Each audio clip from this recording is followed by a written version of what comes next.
இன்னைக்குதான் வந்து பாத்தீங்கன்னா India versus South Africa first ODI match ராஞ்சில நடக்க போகுது. ராஞ்சி யாரோட கோட்டை? நம்ம எம்எஸ் தோனியோட கோட்டைல. அதனாலதான் வந்து பாத்தீங்கன்னா விராட் கோலியே அவர் கூட உட்காந்து டின்னர் சாப்பிட்டு வந்து பாத்தீங்கன்னா ஏர்போர்ட்டுக்கு வந்து டோனியே வந்து பாத்தீங்கன்னா கார்ல கூட்டு போயிருப்பாரு. இப்ப அந்த போட்டோ தான் வந்து பாத்தீங்கன்னா வைரலா போயிட்டு இருக்கு. அது மட்டும் இல்லாம அந்த கிரவுண்ட்ல மட்டும் வந்து பாத்தீங்கன்னா விராட் கோலியும் சரி ரோஹித் சர்மாவும் சரி நல்ல பர்ஃபார்மன்ஸ் கொடுத்துறாங்கன்னு வச்சுக்கோங்க. கௌதம் கம்பீரோட மூஞ்ச பாக்கணுமே, அதுதான் நான் வெயிட் பண்ணிட்டு இருக்கேன் இன்னைக்கு. அது மட்டும் இல்லாம வந்து பாத்தீங்கன்னா சிஎஸ்கே பக்காவா ரெடி ஆயிட்டு இருக்கு. ஒருத்தரும் முரட்டு ஃபார்ம்ல இருக்கான்.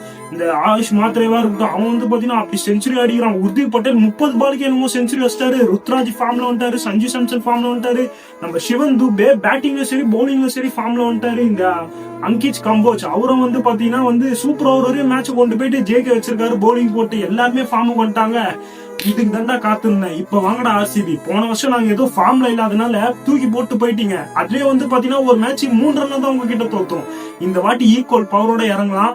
யார் அடிக்கிறான்னு தான் பாப்போம். நம்ம தளபதி விஜய் வந்து பாத்தீங்கன்னா ஒரு இடத்துல சொல்லிருப்பாரு, 2 பேருக்கு நடுவுல தான் போட்டியே. இப்ப நான் அதை சொல்றேன். ஒன்னு சிஎஸ்கே, இன்னொன்னு ஆர்சிபி. யார் இந்த வாட்டி கப் அடிக்கிறான்றத பாத்திரலாம். பி கான்பிடன்ட், நல்லதே நடக்கும், வெற்றி நிச்சயம்.